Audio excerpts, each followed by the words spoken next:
Hola, ¿qué tal? Muy buenos días. Pleno mediodía, plena hora del almuerzo aquí en Rosario, Argentina. Pero en esta ocasión también ya atardecer, dentro de poco anochecer, en el viejo mundo, ¿no? En España, para los argentinos, la madre patria con quien hoy el Cazador TV, este hermoso emprendimiento que hace ya 10 años tenemos y un añito el canal de YouTube donde hacemos hermosas entrevistas a los autores de los libros que solemos difundir, va a tener una transmisión internacional. Así que realmente agradecerle a toda la gente que se va a prender en vivo, quizás sean pocos, muchos, veremos, porque es un horario y un día donde la gente suele reunirse más bien en familia, pero agradecemos a todos aquellos que están entusiasmados, seguramente se sumarán, y el resto podrá compartirlo cuando lo desee por los medios digitales que hoy en día se prevén. Sin muchas más palabras exclusivamente de mi parte, vamos entonces a pasar a darle también cabida a las otras dos personas que me van a acompañar. En principio lo tenemos también a Laureano Rodríguez, Martínez, perdón, Laureano. Martínez. A ver, aguárdeme que voy a salir yo de Exit. Ahí estamos. Y ahora también aparece el entrevistado del día de hoy y aparece Laureano Marta.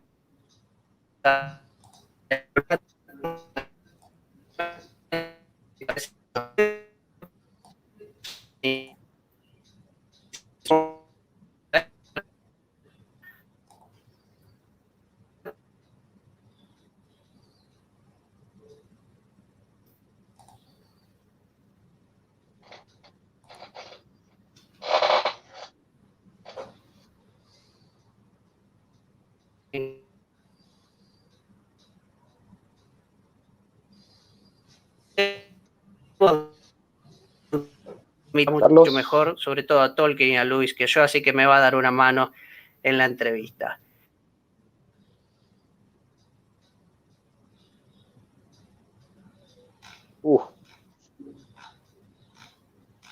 Qué problema con Carlitos, pobre, los problemas técnicos que tiene.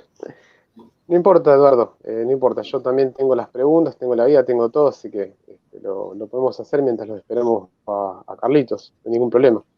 La idea aquí, voy un poco a tomar la posta, es primeramente que se presente nuestro invitado, una eminencia, ya en España y en el mundo también a Ahí raíz de sus libros. regresamos. Así que bueno, Eduardo, Bueno, le voy a dejar para que usted ahí mismo se estoy. presente a la gente. Así es. Bueno, ahora sí, esperemos que no nos falle la conectividad. En Argentina a veces estas cosas son medio difíciles. Bueno, hecho entonces el agradecimiento al licenciado en filosofía, Laureano Martínez, que como les decía, conoce mucho acerca de la vasta obra de estos autores. Y ahora sí, darle el agradecimiento, el saludo, la bienvenida desde, como se suele decir a veces, el otro lado del charco, a el doctor Eduardo Segura, de quien estaremos un poco hablando de estas obras inéditas y algunas también pasadas. Chesterton es una última edición que acaba de ser Exterior Lectio de Córdoba. También la guía de lectura para las crónicas de Narnia, que aquí la vemos. Y por qué no también el ya clásico y difícil de encontrar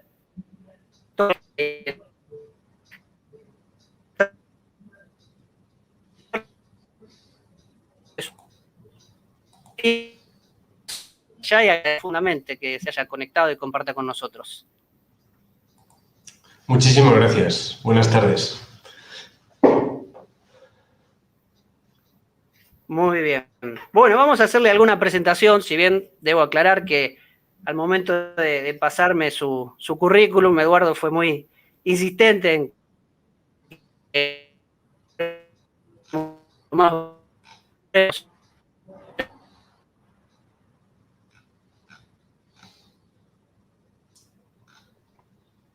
Hola, Carlos. Se estaba escuchando bastante entrecortada tu conexión, Carlitos. Si vos nos escuchás a nosotros, se está escuchando demasiado cortada tu conexión. Vamos a hacer así.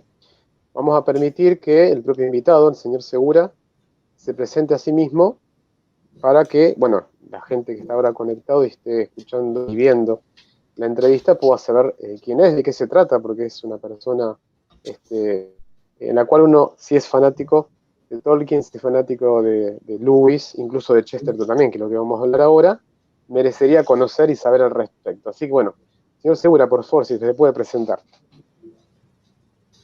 Bueno, yo soy un profesor universitario, llevo unos años ya trabajando en la Universidad de Granada, en España, pero no creo que eso me defina. No creo que me defina la profesión o aquello con lo que me gano mi sueldo. Prefiero mucho más decir que soy una persona que, gracias a haber tenido un gran maestro, como fue el profesor José Miguel Odero, y sobre todo a la guía que supusieron mis padres desde muy pequeño, he sido bendecido con la posibilidad de buscar una belleza y una verdad muy profundas a través de la obra de Tolkien, con quien me encontré hace ya casi 40 años por primera vez cuando leí El Señor de los Anillos, e inesperadamente me asomé a algo que me parecía una verdad muy profunda sobre, en primer lugar, sobre mí mismo, ¿no? Aunque, como es lógico, a los 14 años yo no sabía articular ese pensamiento de esa manera, ¿no? Desde que hice mi tesis doctoral sobre El Señor de los Anillos me he dedicado a estudiar, a escribir, a publicar, a traducir la obra de Tolkien y de algunos autores vinculados a Tolkien en Oxford, Chesterton, Lewis, el cardenal Newman, y esos son los autores, bueno, George MacDonald, yendo más atrás en el tiempo, y esos son los autores que llenan mis días, ¿no? Que me parece que siguen siendo a día de hoy autores desconocidos, que en los planes de estudio de las universidades no ocupan sitio, aún no tienen su hueco, lo cual dice mucho de la carencia que muestran las humanidades a día de hoy. No en todo el planeta, gracias a Dios, pero sí en gran parte de la universidad de modelo occidental. Y creo que a partir de ahí podemos empezar a hablar, ¿no? Bien, acá retomé. Laureano, ¿llegaste a leer un poquito del currículum de Eduardo?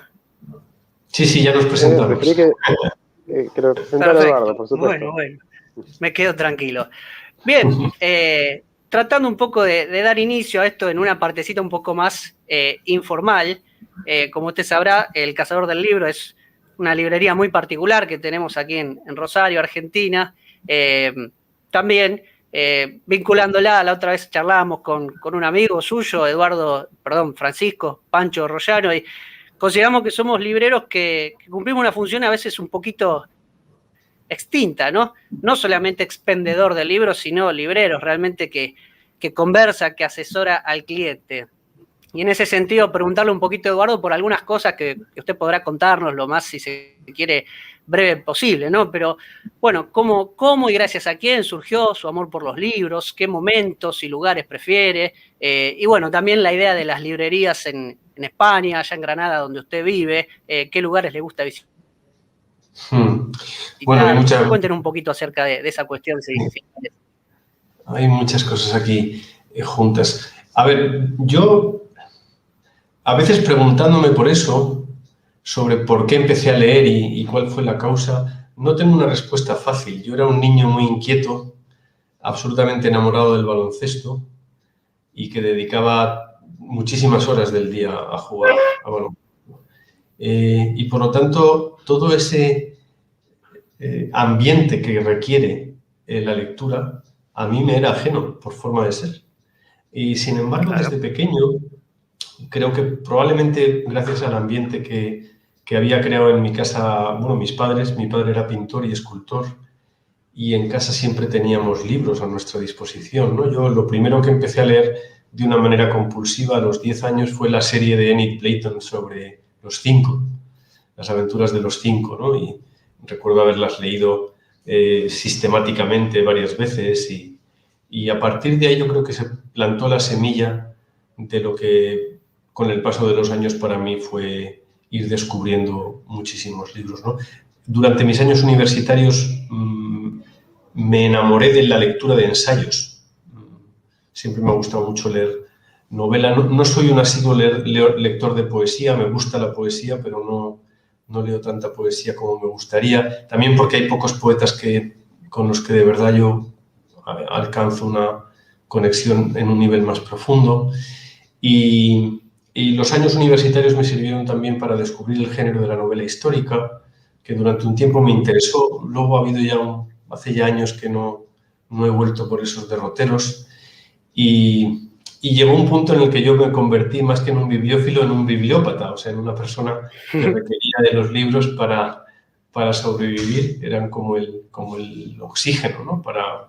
Claro. Y gente como nosotros nos aprovechamos de ese tipo de gente que tiene semejantes patologías y los proveemos en cantidad y bueno, y llenamos a veces nuestras arcas. Sí, y luego llega un momento en que cuando te das cuenta, como fue mi caso, de que yo quería dedicarme a ser profesor universitario, te das cuenta de que leer es la única vía, porque el requisito del aprendizaje continuo y sin fin es algo que se plantea de una manera tan evidente que no te queda otra alternativa que leer. Y también, en mi caso, rellenar lagunas que el sistema educativo español, pues en parte por culpa del sistema, en parte por culpa mía, pues había dejado sin rellenar, ¿no? O sea, yo, por ejemplo, descubrí a Dante muy adelante en mi vida.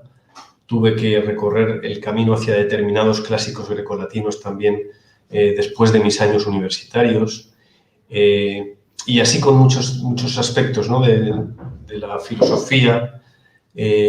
Cuando estudié filosofía y luego para preparar la licenciatura de teología, también me di cuenta de que había muchas lagunas en las que tenía que profundizar, sobre todo relacionadas con la filosofía contemporánea. Y así voy, y a día de hoy, por supuesto, también dándome cuenta de que hay muchísimas más cosas que aún ignoro o que sé mal y que tengo que estudiar y que mejorar para poder profundizar mejor, ¿no? Claro. En el caso suyo, quizás también en el mío, el trabajo suele ir de la mano de la lectura, porque hay mucha gente que dice que no tengo tiempo porque tengo el trabajo, tengo que cuidar a mis niños, mi familia, y ¿cuándo puedo leer? Bueno, nosotros constantemente debemos estar leyendo. Ahora, ¿cómo hace para arreglárselas y también tener alguna lectura extra de placer, de distensión, a pesar de lo ocupado que se vive en el mundo de hoy? ¿Cómo se las arregla? ¿En qué momentos? ¿En qué ámbitos? Es buena pregunta. Yo he recibido una bendición del cielo, que es que no me gusta el fútbol. Entonces, el tiempo que mucha gente dedica a ver el fútbol... a ver, no es que no me guste. Ahora, por ejemplo, aquí en Europa está disputándose la Eurocopa, la Copa de Europa de selecciones, y estoy viendo algunos partidos con mis hijos. Pero a mí el fútbol como deporte y como fenómeno sociológico no me interesa lo más mínimo. Y por lo tanto, pues hay mucho tiempo que bien ordenado, bien organizado, sí que puede servir para leer. Yo aprovecho cualquier momento del día para leer. Cuando voy en el autobús, cuando voy entre una tarea y otra, cuando me voy al médico y tengo que esperar en la consulta, pues siempre hay un libro. Claro. Y creo que este aprovechamiento de los pequeños momentos entre tareas es lo que más, lo que hace posible poder ir haciendo compatibles las lecturas académicas con las lecturas más placenteras, ¿no?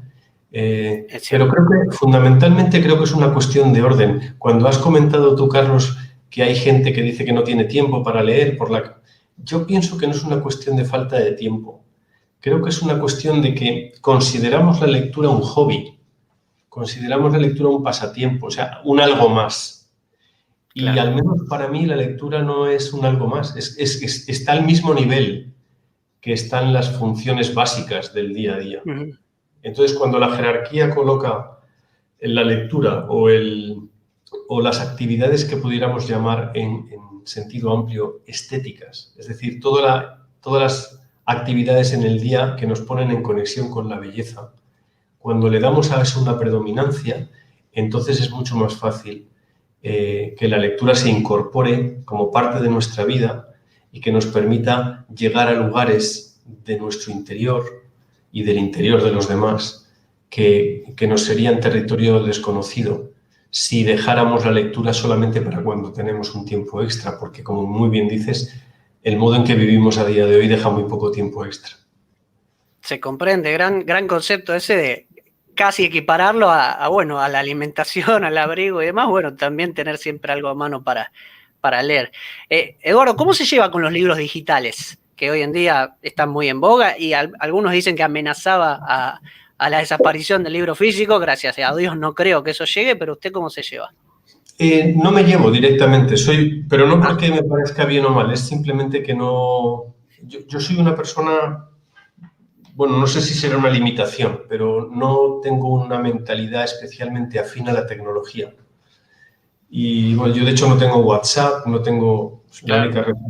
La única red social que tengo es Facebook. Mi manera de entender la lectura es ir a una biblioteca y sacar un libro o comprarme el libro yo y leérmelo en papel. No porque menosprecie el formato del libro electrónico, es simplemente que no me llama la atención. No, supongo que sí que será muy cómodo y alguna vez incluso lo he investigado, pero prefiero el libro físico, el formato del libro de toda la vida. Está claro. Bueno, bienvenido. Para nuestro emprendimiento es mucho más conveniente ese tipo de público. Eduardo, ¿cuál es su librería favorita en Granada, que es donde usted vive? ¿Y por qué? ¿Qué tipo de librería es? ¿Qué característica tiene? Pues mira, en Granada, desgraciadamente en los últimos años, yo llevo viviendo aquí desde 2007, en los años que yo llevo viviendo aquí he visto desaparecer varias librerías, de las librerías tradicionales de la ciudad, ¿no?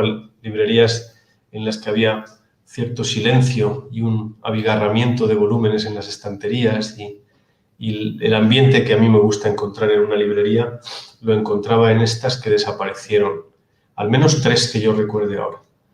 En las librerías que existen ahora mismo aquí, donde no hay, aquí en Granada no hay todavía, en el centro de la ciudad, no hay franquicias de estas como FNAC o algunas grandes librerías o Casa del Libro, ¿no? Que son más bien Claro.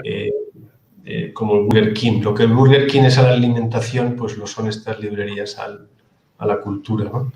Y gracias a Dios de esto no tenemos en Granada todavía.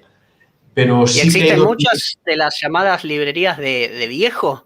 De las que venden libros usados, difíciles de conseguir. Hay poquitas. Y las que hay tienen un surtido limitado.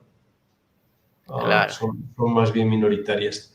Sí que tenemos 2 que se llaman, una se llama Picasso, la otra se llama Babel, que tienen varias sedes en la ciudad y que aunan hasta cierto punto la posibilidad de encontrar un catálogo amplio, sobre todo de literatura contemporánea, con la disponibilidad de sitio para poder leer y bueno, tener silencio, ¿no? Pero no existe, aquí en Granada, hasta donde llega mi conocimiento, no existen librerías tal y como me gustaría a mí, en las que se pudiera Acercándose a encontrar. Madrid y a Barcelona, la cosa es muy distinta, ¿no? Sí, sin duda. Conozco mejor Madrid que Barcelona, pero en Madrid sí que incluso otras ciudades como Valencia o Bilbao tienen una oferta mayor sobre todo de libros de segunda mano, de libro antiguo. Bien, ojalá algún día podamos visitarla. Laureano, ¿alguna cuestión que quieras plantear de esta charla introductoria informal antes de meternos de lleno en la trilogía de nuestros autores de hoy? A mí me interesaría, por lo menos como visión general, comentar a la gente que por ahí se enganchó a escuchar y a ver, y por ahí no está muy avesada o no sabe demasiado sobre los autores. En comentario breve después viene la pregunta, Eduardo. Bueno, tenemos a Chesterton, ¿no? Un filósofo inglés, muy importante para la época en la que vivió.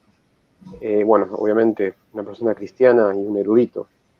Lo mismo se puede aplicar para Tolkien y Lewis, filólogos, los dos están en Oxford, también muy importantes para la época que les tocó vivir, rescatadores de mitos. Y bueno, ¿y qué es lo que nos nuclea o cuáles 2 razones nos nuclean, por lo cual lo elegimos hoy para el reportaje con el señor Segura? Es que los 3 fueron cristianos, muy cristianos, y que fueron escritores. Bueno, entonces ahí un poco como vendría la pregunta, Eduardo. A usted, en base a esta breve reflexión o presentación que hago de estos autores, ¿cuál de ellos tres les parece o considera más propicio para que una persona que los lea se acerque un poco más al Evangelio? Esa es una pregunta para el Espíritu Santo. No quiero esquivarla, pero creo que una de las cosas hermosas que vienen con estos autores, que podríamos, no sé, englobar bajo una especie de kairós particular de la isla de Gran Bretaña, ¿verdad? Igual que hay un kairós ruso o hay un kairós francés en el siglo XX. Lo cual es muy alentador, es un pensamiento alentador, como diría el Gandalf de la película de Peter Jackson, ¿verdad? Que siempre hay esperanza a ese respecto. Yo pienso, y al menos es mi experiencia al hablar con personas, que hay gente que ha encontrado su camino de vuelta al Evangelio o de ida a través de Chesterton, otros a través de Lewis, otros a través de Tolkien. Por ejemplo, en el ámbito anglosajón y especialmente en los Estados Unidos, es multitud la gente que ha encontrado este camino de vuelta al hogar en Lewis, mucho más que en Tolkien o en Chesterton. Y esto me parece, bueno, también muy llamativo y creo que tiene una vinculación también hasta histórica y sociológica con el camino interior que Lewis recorrió desde la infancia y su progresiva, según sus propias palabras, caída en el ateísmo hasta la recuperación de la fe en los años 20, ¿no? Entonces, creo que ahí no habría una respuesta unívoca. Creo que, al igual que en el espejo de Galadriel, cada persona que se asoma al espejo encuentra cosas distintas en función de quién es e incluso en función del momento en que se asoma a la superficie del espejo. De la misma manera, la biografía espiritual de cada ser humano tiene algo de irrepetible y, por lo tanto, la sensación que uno establece de una conciencia de ser amado en un yo, en este consolador amor por mí. Eso uno lo puede encontrar en Narnia, lo puede encontrar ni siquiera en la Tierra Media, lo puede encontrar leyendo Hoja de Nigel, o lo puede encontrar leyendo la reflexión de Chesterton sobre Don Quijote, y no necesariamente en ortodoxia. ¿Me explico? Algunas personas a las que admiro han encontrado a Dios viendo pasar el río bajo el puente de su ciudad, y los caminos por los que la providencia se hace en contradiza con las almas son infinitos, ¿no? Como no podía ser de otra manera, ¿no? Por lo tanto, yo no creo que haya una receta única. Creo que Tolkien, a mí me llega más personalmente Tolkien que Lewis y que Chesterton. Supongo que por talante, por personalidad, por formación, incluso por razones misteriosas que no soy capaz de explicar y que no creo que haga falta explicar. Y a otras personas, sin embargo, les llegará más la trilogía de Ransom de Lewis, o les llegará más, como me ocurre a mí, el Lewis ensayista que el Lewis novelista, o como me ha ocurrido también a mí, perdón por hablar tanto de mí mismo, pero yo he descubierto al Lewis poeta hace muy poco tiempo y me interesa mucho la poesía de Lewis, ¿no? Entonces, bueno, creo que hay un abanico enorme de posibilidades y lo interesante creo que es, como has dicho tú, eran filólogos. E incluso Chesterton, que no era filólogo, pero era periodista, entre otras muchas cosas, eran personas acostumbradas a buscar la verdad que habita en las palabras, ¿no? Claro. Y creo que una de las cosas que sanará nuestro mundo del cinismo, que es creo que una de las grandes enfermedades de las que está muriendo nuestro planeta, es el recuperar la verdad de la palabra dicha en y desde la verdad de lo que la palabra quiere decir, ¿no? De la huida del eufemismo, de la huida de la corrección política que nos está matando y que siempre buscará aniquilar al que piense de manera distinta, al que tenga la valentía como Santo Tomás Moro, de buscar el modo de enfrentarse a quienes intentan llevarse por delante nuestra libertad, ¿no? Nuestra legítima libertad. Entonces, bueno, creo que has nombrado a Chesterton, a Lewis y a Tolkien, y creo que desde ese punto de vista es muy interesante ver la cuestión desde la positividad, de decir, qué bonito que tengamos tantos caminos entre los que elegir, ¿no? Es Bueno, sí. al Espíritu Santo que hizo Eduardo, porque precisamente su diversidad de dones y de carismas hace que no haya una respuesta única, sino que cada uno de ellos tendrá el camino de acercar a un lector de una u otra forma. Y particularmente porque son autores que no solamente son leídos por gente creyente, cristiana y católica, sino por muchísima gente, así que qué útiles y qué válidos que son. Eduardo, me gustaría ahora ir a esta idea de que son autores bien propios del siglo XX, y estamos bien en el siglo XXI ya, y eran autores que recurrían mucho de la Carlos, dedicada a su ahijada. Sí. Sí. Te escuchan muy mal. Ahí creo que volvió. Muy cortado. Sí, a ver ahora. ¿Volvió? Sí, bien. Ahora mejor. Ahí en la guía de lectura para las crónicas de Narnia, en la presentación hay una preciosa carta de Lewis a su ahijada, que dice lo siguiente: escribí esta historia para ti sin darme cuenta de que las niñas crecen más rápido que los libros. El resultado es que ya estás demasiado grande para cuentos de hadas y cuando este se imprima serás mayor aún. Sin embargo, algún día llegarás a esa edad en que nuevamente gozarás de los cuentos de hadas. Entonces podrás sacarlo de la repisa más alta, desempolvarlo y darme tu opinión sobre él. A partir entonces, Eduardo, de esta idea, en estas preciosas palabras de Lewis, pero que también se pueden aplicar a Chesterton o a Tolkien, plantearle en qué medida podría afirmarse que estos autores han traspasado la barrera del tiempo en el que vivieron y son profundamente actuales. Muchas gracias, Carlos. Quizá esa es la pregunta por antonomasia. Yo creo que lo que une a estos tres autores, pero de maneras distintas, y esto tiene que ver con lo que acabo de decir sobre la búsqueda de la verdad en la palabra y desde la palabra, ¿verdad?, es que ellos conciben la palabra como logos, en el doble sentido que el logos tiene en la antigua lengua griega, ¿no? Es decir, como verbum, como palabra que nos abre el significado de la realidad, pero también como designio creativo sobre la realidad. Es decir, el logos al que se refiere San Juan en los primeros 17 versículos de su Evangelio es un logos en el que está todo, en el que está incluso la Tierra Media y en el que está Narnia, ¿no? Es un logos que asume las creaciones artísticas que a lo largo de las edades irán poniendo en palabras las maneras de mirar la realidad desde la propia percepción, desde la libertad subcreativa que nos permite acercarnos una y otra vez a lo que tenemos, pero que no agota la realidad, ¿no?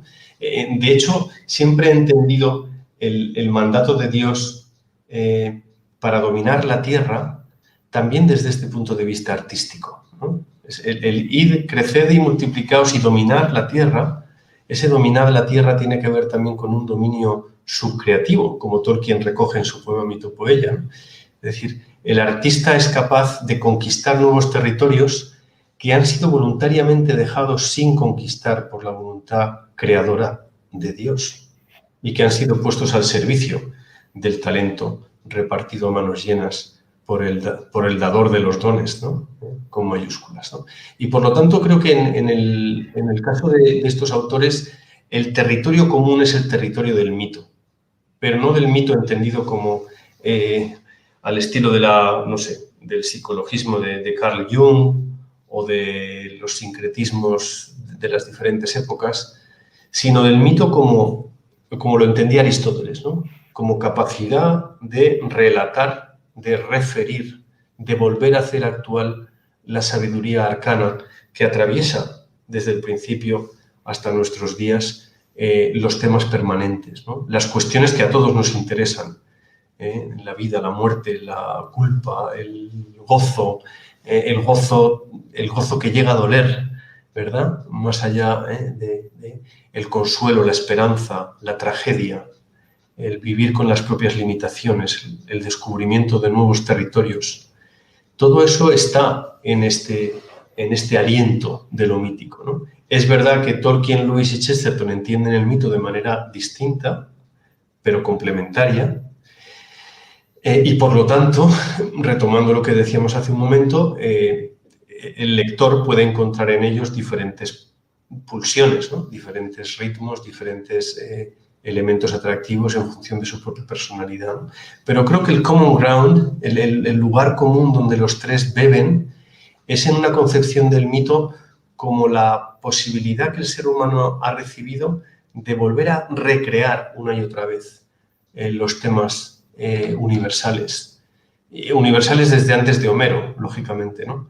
Pero que con Homero reciben un marchamo que se ha repetido a través de los siglos hasta nuestros días. Y ahí es donde creo que Tolkien debería estar. Antes me preguntabas por las grandes librerías de Granada. Todavía no he encontrado una librería ni en Granada ni en ningún otro sitio del mundo, ni siquiera en Oxford, donde Tolkien esté junto a las mitologías, ¿no? Junto a los autores de mitologías.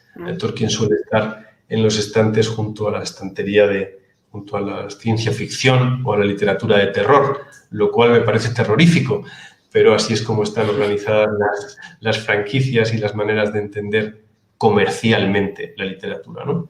A Tolkien habría que situarlo, si es que hay que situarlo en algún sitio, con los grandes, pues probablemente con Hesíodo, con Homero, con Dante, con Milton, con autores que han sido inventores, en el sentido literal, descubridores de territorios ignotos o bien conocidos, pero susceptibles de ser redescubiertos, ¿no?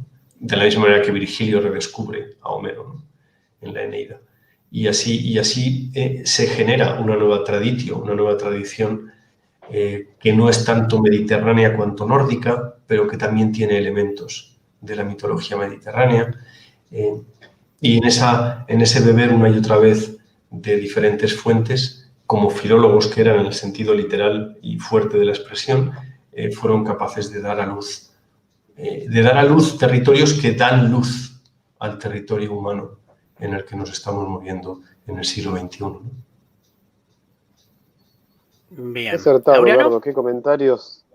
Sí, te estaba escuchando, Eduardo, con muchísima atención y me gustó cómo centraste el tema de la palabra y el logos, esa noción filosófica griega de la antigüedad. El logos no solamente entendía como palabra, sino también como razón. Los griegos estaban asociados a esos dos términos. Y yo pensaba cómo esto aparecía en las obras de Tolkien y de Lewis. Por el lado de Tolkien, con los cantos de los Ainur, como explican en Silmarillion, un libro precioso, prácticamente en lo que nos conocen los Tolkien-dili, como yo, que somos los fanáticos de Tolkien, prácticamente como el Génesis o la Biblia de la Tierra Media, y también la exclamación de Aslan, ¿no? Como lo cuenta Lewis en la conformación de Narnia. Yo iba hacia otro lugar con las preguntas de ahora. De estos tres autores, y dadas las condiciones en las que nosotros vivimos actualmente, 2021, que bien lo explicabas, Eduardo, ¿no? Esta cuestión del cinismo, por ejemplo, ¿no? Entre otras cosas. La pregunta es, a ver, si estos autores hubieran vivido hoy, ¿cómo cree que los habrían tratado tanto los medios de comunicación y al mismo tiempo los formadores de opinión? Bueno, es una pregunta muy interesante de la que no estoy seguro de tener la respuesta. Creo que hay una triste capacidad en el mundo contemporáneo de fagocitar y destruir la belleza y de convertirla en mera mercancía para ser destrozada y engullida y probablemente luego vomitada en los mal llamados medios de comunicación. Quiero decir, a Tolkien a día de hoy probablemente se le habría tratado como a Jane Rowling o a George Martin, a la autora de Harry Potter o al autor de Juego de Tronos. Se les habría considerado autores que venden muchos libros, ¿no? Es decir, productos eminentemente fruto de la mercadotecnia y por lo tanto susceptibles de ser asimilados por el mercado y por lo tanto reducidos a cifras y nada más, ¿no? En cuanto, por ejemplo, Jane Rowling ha abierto la boca en contra de la dictadura de la ideología de género, ha sido atacada y sin piedad, ¿no? Es decir, de manera cruenta, por decir lo que piensa y por pensar de una manera individual y distinta al rebaño, ¿no? Entonces me parece muy interesante y muy elocuente que, siendo una escritora con una categoría literaria mucho menor a Lewis y desde luego, por supuesto, a Tolkien, su manera de pensar de manera libre y distinta haya sido recibida así por el mundo, ¿no? Entonces creo que a día de hoy Chesterton habría sido distinto, porque Chesterton se batía el cobre en la escena mediática, ¿no? Chesterton habría sido un visitador de platós, de tertulias políticas, en las que probablemente habría demostrado el ser imbatible. En vida se hicieron célebres los combates intelectuales de Chesterton con gente de una categoría intelectual extraordinaria. Y esos combates solían terminar en una victoria abultada de Chesterton, ¿no? Que era un maestro en muchas cosas, incluidas en la lógica, que es una de las asignaturas que se deberían enseñar en nuestros colegios e institutos y, por supuesto, en la universidad, ¿no? Enseñar a pensar. A día de hoy creo que se habrían convertido en personas probablemente inaccesibles. Indudablemente Tolkien no habría sabido vivir en nuestra época. El Tolkien que yo conozco y sobre el que yo he estudiado es un Tolkien para el que el ritmo de la vida en sus últimos años, Tolkien murió en 1973, en esa época el mundo ya iba demasiado rápido para él. Imagínense en 2021, ¿no? Tolkien no habría sabido qué hacer con Internet o con el correo electrónico o con estas premuras, ¿no? Con las que vivimos, ¿no? Y por eso nadie escribirá jamás otro Señor de los Anillos, por más que se nos venda que George Martin es el siguiente Tolkien, ¿no? O cualquier chorrada de estas que se nos dicen de vez en cuando desde los medios de comunicación, cuando alguien escribe una trilogía de dragones y entonces nos es vendido como la nueva corona, una nueva cabeza para poner la corona de Tolkien. No existe una cabeza sobre la que poner la corona de Tolkien, ni existirá, ¿no? Pero eso es otro tema que podríamos debatir. En el caso de estos autores, volviendo a la pregunta que me hace Laureano, creo que la cuestión tiene más que ver con que el mundo contemporáneo está experimentando yo creo que desde los años 70 una aceleración exponencial hacia ninguna parte. Es un problema de finalidad, un problema de causa final, ¿no? No sabemos hacia dónde vamos, pero vamos muy rápido. Entonces, esta ausencia de un propósito es probablemente parte de la causa de que tantos estén buscando ese propósito en literatura del pasado. Es decir, por ejemplo, la manera que se interpretó El Señor de los Anillos en los años 50, en clave geopolítica, es decir, como una relectura del mapa geopolítico de la Guerra Fría, a partir del mapa de la Tierra Media, con localizaciones y interpretaciones unívocas entre Mordor y la Unión Soviética, etcétera, etcétera. Todo este tipo de interpretación a día de hoy es impensable. Entre otras cosas porque muchísima gente ya no sabe lo que fue la Guerra Fría. Mis estudiantes en la universidad no saben lo que fue la Guerra Fría. Ni cuál es el origen del término siquiera. Y tienes que establecer una reconstrucción hacia atrás de las mínimas bases desde las que entender qué es esto, ¿no? En el caso de la obra de Tolkien, o de Narnia, o no sé, de la abolición del hombre, o de los cuatro amores, o del problema del dolor, o de ortodoxia, o de herejes, por decir algunas obras al azar de estos tres autores, la paradoja, cosa que le gustaba mucho a Chesterton, está siendo que personas de 2020 vuelven sus ojos a obras escritas hace 70, 80, 90 años para encontrar respuestas al mundo de hoy y a los desafíos con los que se encuentran hoy día, pergeñadas y elaboradas hace casi un siglo. Herejes se publicó por primera vez en 1905. En 1905. Y cuando uno abre las páginas de ese libro, se encuentra con respuesta a problemas que tienes hoy, a día de hoy. Ortodoxia, que fue el siguiente libro que Chesterton publicó después de Herejes, es su propia autobiografía y donde él narra su vuelta a la fe, ¿no?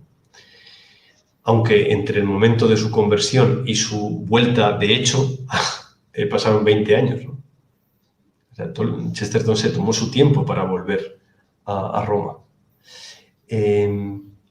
Pero es elocuente la profundidad de estas personas. A eso es a lo que quiero incidir. Que el mundo moderno, nuestro mundo está muriendo de superficialidad. Eso es lo que quiero insistir. Cuando digo cinismo, me estoy refiriendo a que nosotros somos muy superficiales. El mundo que nos rodea es superficial. La prensa que leemos cada día, la televisión que podemos ver, el cine que en su mayoría se hace a día de hoy, que convierte a grandes artistas como Terrence Malick en cineastas incomprensibles para tanta gente. Es por falta de educación de nuestra mirada. Y solo en tanto en cuanto seamos capaces de reeducar nuestra manera de mirar la realidad desde categorías estéticas y no desde categorías morales, solo desde ese punto de vista podemos tener la esperanza, alimentar la expectativa de que pueda haber una reconquista, en el mejor de los sentidos, de un territorio que nos ha sido vedado por esa superficialidad, porque no somos capaces de mirar la realidad con pausa, de tomarnos el tiempo que requiere, y no me estoy refiriendo a las tonterías New Age de ir a mirar una puesta de sol. Esos son lugares comunes, estandarizados, que serán necesarios, sí, pero no como fin en sí mismos. Serán consecuencia de otras muchas cosas, de una educación que empieza en el hogar y que si no la tenemos es porque hay tantos hogares rotos. ¿Se entiende? Es todo un cúmulo de muchos pocos que convierten a un ser humano en alguien capaz de, desde una humildad radical, desde la conciencia de su propia nada, de saber que está, como el Principito, capacitado, ¿verdad?, como el personaje de Saint-Exupéry, para contemplar la puesta de sol 40 veces. ¿Por qué? Porque es tan bella que lo merece. Tenemos que redescubrir el concepto de gratuidad. Tenemos que redescubrir el concepto de las cosas que no sirven para nada y en las que probablemente se esconde el secreto de nuestra redención. Mientras no hagamos eso, por eso Chesterton, Lewis, Tolkien y otros muchos autores de estos a los que nos referíamos antes, ¿no?, del Kairos francés, del Kairos ruso, nos están sirviendo de guía. Ellos han recorrido el camino y nos han trazado un sendero luminoso, lleno de luz, por el que volver a casa. Ese volver a casa es volver a la casa de la que hemos salido, que puede ser volver a la casa del Padre para el cristiano, pero que para el que no es cristiano es volver a la casa de la belleza. Por supuesto que el que sabe que Dios es belleza, pues lo tiene claro, pero habrá mucha gente a la que si le dices volver a Dios te va a decir que no. Pero Dios se disfraza de belleza para mostrar que la senda de vuelta a la felicidad es una senda de luz y de paz y de esperanza y de acogida y de tantas otras cosas, ¿no? Y ahí es donde yo creo que Lewis, Chesterton, Tolkien, en los cuales se cumplía aquello de ex abundantia enim cordis os loquitur, que la voz, la boca habla de la abundancia de lo que hay en el corazón. Que ellos no hicieron nada programático, no obedecía a un plan de conquista editorial del mundo, ¿no? Ellos escribían, ¿de qué? De lo que tenían dentro, porque no podían dejar de hacerlo. Cuando Tolkien terminó El Señor de los Anillos, dijo: he escrito este libro con la sangre de mi vida. Y una vez escrito, lo que he hecho ha sido exponer mi corazón a los disparos. Y no son frases bonitas, ¿eh? Tolkien era muy consciente de que al publicar El Señor de los Anillos, Oxford le iba a dar la espalda, porque iban a considerar lo que había escrito una pérdida de tiempo, una locura de un personaje peculiar y esperpéntico. Sabía que se estaba jugando su carrera académica, pero cuando tú eres Tolkien, pues no puedes dejar de ser Tolkien, quiero decir. Y cuando eres Buonarroti, pues eres Buonarroti y es tu modo de ser. A eso me refiero. Eduardo, Bien, y siente como para... como... No, le quería aportar algo porque fue tan elegante, tan lindo escuchar esto. Aparte, Eduardo, le comento, hay alumnos míos que están escuchando y viendo esta entrevista, y de muchas cosas que nombraste, daría para hablar un montón, voy a ser acotado. Me voy a quedar con dos. Nombrabas lo de la importancia de estudiar lógica en la escuela. Yo doy clases en 3 secundarios y me ocupo específicamente de la lógica para construir argumentos, términos, proposiciones, razonamientos, y bueno, para descartar falacias en el discurso. Y eso es sumamente importante para pensar, como decía Kant, siempre que pensamos en palabras. O sea, si uno ataca el idioma, destruye la razón, ¿verdad? Y como Tolkien, Chesterton y Lewis han sido expertos en eso. Expertos, hasta tal punto de Tolkien, por ejemplo, haber participado en unas ediciones del Oxford Dictionary, ¿no? Porque fue una persona que en su momento muy probo y un erudito, verdaderamente, bueno, fueron también los otros dos. Y por otro lado, hablando de esto de que nombrabas, de cómo son reinterpretados, o cómo serían reinterpretados estos personajes si estuvieran vivos o ahora, bueno, a Tolkien lo han tildado, si en su momento lo tildaban o reinterpretaban El Señor de los Anillos, una cuestión de la Guerra Fría, que hoy en día nadie lo haría. Pero hoy en día, ¿cómo lo reinterpretan? Como Tolkien, bueno, como es machista, no tiene personajes femeninos, lo cual es mentira. Es supremacista blanco, pone personajes de color, lo cual también es una mentira. Son personas que han visto las películas y no han leído una de sus obras. Es evidente la ignorancia absoluta supina que conlleva que una persona diga semejante aberración como la que acabo de decir. Pero creo que, volviendo a la pregunta que te hacía de cómo serían vistos hoy en día, me parece que Tolkien nos hubiese llevado una muy buena crítica, como lo hizo, por ejemplo, Philip Pullman en su trilogía de la materia oscura, un autor totalmente ateo, y cómo lo criticó él y a Lewis, diciendo que en realidad no ellos hacían apología al cristianismo, cuando Pullman hace apología al ateísmo. ¿De dónde estamos entonces? ¿De qué postura hablamos ahí? Realidad en esto. Entonces, ¿cómo estos autores, con esto termino, los tres autores, Chesterton y Lewis,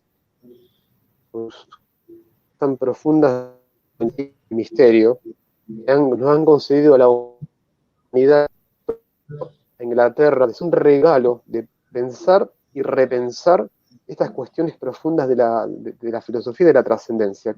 ¿Qué es el mundo? ¿Qué es el ser humano? ¿Quién es Dios? ¿Qué hace? ¿Qué es el bien? ¿Qué es el mal? Bueno, y cómo como mitólogos modernos han sabido dar cuenta con sus obras precisamente a tratar de responder estas preguntas. Muchas gracias, Laureano. Completamente de acuerdo. Carlos, ¿querías decir algo tú? Bien. Sí. Más allá de realmente hubiera querido plantearte, pero creo que ya es redundante, ¿cuál de estos tres hubiera sido el que mejor hubiera sorteado esa dificultad con el mundo de hoy y cuál hubiera sido el más atacado? Me parece que ya no es tan trascendente. Me quiero ir a enfocarme un poquito, porque hasta ahora viene siendo el mito, el núcleo de esta charla, regresaremos, pero enfocarme un poquito en Chesterton, que era más afín a la crítica literaria. Y acá lo voy a emparentar. Aquí atrás podrán ver en la escenografía que he colocado, que habitualmente tengo, además de nuestro padre de la patria, pero nacido allá en tierras españolas, don José de San Martín. Al lado lo tengo, bueno, a mi autor favorito y del cual vendo a borbotones sus ejemplares en mi librería, el padre Leonardo Castellani. Te preguntaba antes de ir al vivo y me decías que no has tenido hasta ahora la suerte de leerlo.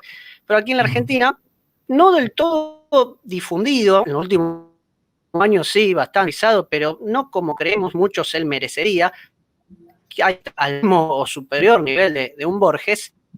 Bueno, acá en la Argentina se lo suele emparentar con Chesterton por varios motivos. De hecho, ha escrito también cuentos policiales con una especie de criollo, el padre Metri, pero particularmente también por esa idea del sentido del humor que tenía, al igual que Chesterton. Lo que ocurre es que Castellani a veces era bastante ácido. Algunos lo acusaban y le decían que también faltaba a la caridad. Pequeño paréntesis, recién cuando mencionabas que Tolkien como que le salía de adentro, un párrafo que mientras ustedes hablaban yo lo fui a buscar en mi computadora de Castellani en uno de sus libros, donde dice, hay que saber que uno de estos no escribe lo que quiere, sino lo que le sale de la cabeza. Como conectada con una voluntad imperiosa que no es la propia. Esto es del prólogo a uno de sus grandes libros, Su Majestad Dulcinea. Hecho ese paréntesis, retomando esta idea, que sí tenía un gran sentido del humor, pero a veces medio ácido, medio duro. Tengo entendido, sé que no era el caso de Chesterton. Chesterton, un gran caballero y tenía una gran amabilidad en el trato con sus oponentes. ¿Podrías profundizar un poco acerca de esta característica de Gilberto? ¿A qué se debía? ¿A su familia, a su formación, a sus amistades? ¿Por dónde vendría eso? Hasta donde llega mi conocimiento era una cuestión de educación y también de coordenadas sociales. Tened en cuenta que Chesterton nace, si no recuerdo mal, en 1874 y muere en 1936. Creo que más o menos son esas. Y por lo tanto vive los últimos estertores, ¿no?, de la época victoriana, que todos sabemos que solo afectan como final a la muerte de la reina Victoria, pero Inglaterra siguió siendo victoriana hasta antes de ayer, de algún modo, ¿no? Entonces yo creo que esa educación caballeresca, en el caso de Chesterton, es una educación que él recibió en su casa. Lo que ocurre es que creo que Chesterton, desde muy pequeño, ya se dio cuenta de que no encajaba en ningún sitio. Son célebres en su autobiografía. Él cuenta cómo cuando iba al colegio dedicaba las clases a dibujar, porque se aburría. No, las asignaturas que tenía que cursar pues no era algo que a él le pareciese. Yo pienso que en el caso de Chesterton hay que tener en cuenta que estamos ante una cabeza genial, literalmente genial, es decir, estamos ante una persona con un intelecto privilegiado. Su secretaria cuenta que cuando escribía los libros los dictaba de memoria. Lo único que requería era que se le leyera el último párrafo dictado el día anterior y a partir de ahí continuaba. Etienne Gilson dice que jamás se ha escrito nada mejor sobre Santo Tomás de Aquino que la biografía de Chesterton sobre Santo Tomás de Aquino. Y bueno, creo que hay que hacer esa salvedad para entender que estamos ante una excepción y que por lo tanto el modo en que Chesterton establecía los debates con sus corresponsales estaban hechos desde la caridad, que es fruto de la amistad. Casi todas las personas con las que Chesterton discutía eran antes amigos suyos que personas que diferían de sus opiniones, ¿no? Y algunos de ellos incluso llegaron no solo a volver como Belloc, ¿no? No solo redescubrieron la fe gracias a la amistad con Chesterton, sino que llegaron a decir, si todos los católicos fueran como usted, yo me convertiría, ¿no? Como por ejemplo Herbert Wells. Bueno, pues este tipo de relación te demuestra una cosa que yo creo que es muy, muy bonita y muy necesaria a día de hoy, que es que se puede discutir sin necesidad de atacar al contrario, sin utilizar el argumento ad personam, sino yendo a las ideas. Y cuando criticamos las ideas, lo cual no es nada fácil, ¿eh? A día de hoy yo creo que la polarización de las posturas en el ámbito público, bueno, supongo que en vuestro país igual, desde luego en España, aquí es imposible discutir sin que a la segunda te insulten, ¿no? Si demuestras o se te apliquen lugares comunes, ¿no? Porque tú eres un tal y un cual, entonces ya se descalifica tu punto de vista con base en a prioris ideológicos polarizados. Y por lo tanto es muy difícil escarbar en medio de esa basura intentando encontrar una verdad común en la que poder. Yo creo que Chesterton tenía esa capacidad para asumir los argumentos del contrario no como argumentos personales contra él, sino para mirarlos desde la veracidad o desde la falsedad de la argumentación y por lo tanto atacarlos desde una sabiduría permanente que hacía que muchos de sus contrarios quedaran desarmados, porque donde Chesterton incidía era en el error lógico o en el error de la argumentación o en la falsedad del dato aportado, ¿no? Y no tanto en la persona que lo exponía. Y bueno, como un buen espadachín, antes de ensartar al enemigo lo que hacía era quitarle la espada. Por eso creo que es muy difícil encontrar a día de hoy a alguien parecido, porque es muy fácil, en la dialéctica es muy fácil dejarse llevar por el deseo de predominio y por lo tanto de no solo quitar la razón, sino machacar y aniquilar al contrario. Por eso estamos asistiendo a una época de la historia en la que lo que hay es simplemente dos sordos gritando a la vez, literalmente a veces gritando a la vez. No sé en Argentina, pero aquí en España, en los debates se da como consigna que tú nunca dejes de hablar y que cuando se te concede el turno de palabra, si alguien intenta interrumpirte, tú sigas hablando.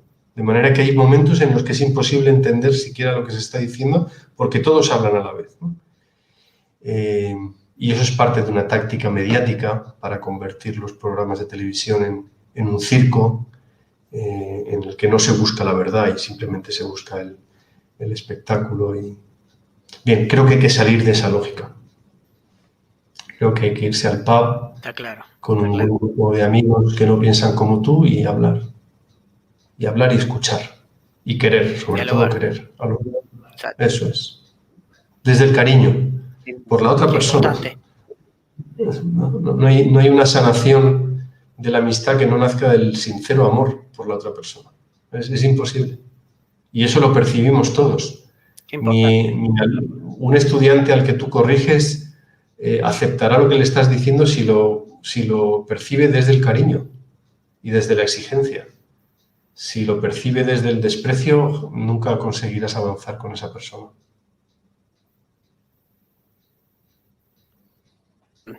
Un poquito a los autores más, si se quiere, mitológicos.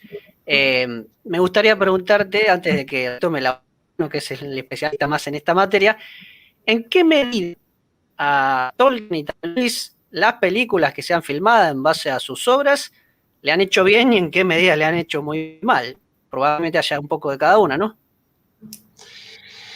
Qué buena pregunta. Mira, a mí me parece que lo mejor que se ha hecho sobre Lewis es Tierras de Penumbra. Tierras de Penumbra es una gran película. Sé que se está terminando de rodar una película sobre los años del momento de la conversión de Lewis. No recuerdo el título, pero es algo así como el converso más reticente, algo así. No se sabría decir el título, pero vendría a ser algo así. A mí Tierras de Penumbra me pareció una muy buena adaptación de A Grief of Shared, de Una pena en observación. También por la calidad del guión, por la calidad del director y por los dos protagonistas, ¿no? Por Anthony Hopkins y Debra Winger, por el modo de indagar el sentido del dolor cuando te golpea la tragedia en primera persona y ya las ideas no sirven porque solo queda la pregunta del alma solitaria ante Dios sobre el sentido del sufrimiento, ¿no? Un poco al estilo de Viktor Frankl y su libro El hombre en busca de sentido, ¿no? Para el que haya leído los ensayos de Lewis, El problema del dolor y después Una pena en observación, entender la evolución de lo que significa la reflexión teórica sobre qué es el dolor comparada con la experiencia de la muerte de su mujer, se entiende muy bien lo distinto que es relativizar, o sea, pensar sobre algo en el aire, por muy brillante que sea el análisis del problema del dolor, si lo compara luego uno con ese momento en el que uno llama a Dios el sádico del cosmos, ¿no? Como le ocurre a Lewis en el primero de los 4 cuadernos donde escribió Una pena en observación. Por lo tanto, ahí tendríamos un primer aspecto. Luego, olvidé la otra parte de la pregunta. ¿En qué medida le han hecho bien películas que se filmaron a las obras de Lewis y Tolkien y en qué medida le han hecho daño? A mí me parece que, siguiendo con Luis, la primera película de Narnia está muy bien hecha. Creo que es una película demasiado exceso de batalla, si luego lo comparas con lo que la batalla ocupa en el libro, ¿no? Pero creo que el acercamiento a la obra está muy bien planteado. El personaje del profesor Kirkpatrick, ¿no? Del profesor que los recibe en su casa y que actúa como dinamizador de toda la historia, me parece que está muy bien, mucho mejor respecto Eduardo, de las... me permite una pequeña introducción pequeña para aportar lo que viene diciendo y las personas que nos están escuchando y viendo del otro lado, en su libro, en su libro sobre las crónicas de Narnia, ahí donde usted mismo expone que una de las actividades finales del libro, para trabajarlo en clase, si uno es docente, por ejemplo, con los alumnos, una de las preguntas es ¿por qué en las versiones cinematográficas le dan tanto lugar a las escenas de combate, siendo que es algo, cito textual, una visión lacónica que tiene Lewis en sus propios libros? Interesante para trabajarlo, por eso está muy bueno lo que va a decir a continuación. Sí. Muy bien, muchas gracias. Y en el caso de las películas sobre Tolkien, bueno, empezando por su biografía, por su película biográfica que se estrenó hace 2 o 3 años, a mí no me gustó, me parece una película fallida completamente, por muchos motivos. El guión creo que yerra de principio a fin, luego el propio actor que interpreta a Tolkien me parece un desastre. Hay una dirección de actores pésima.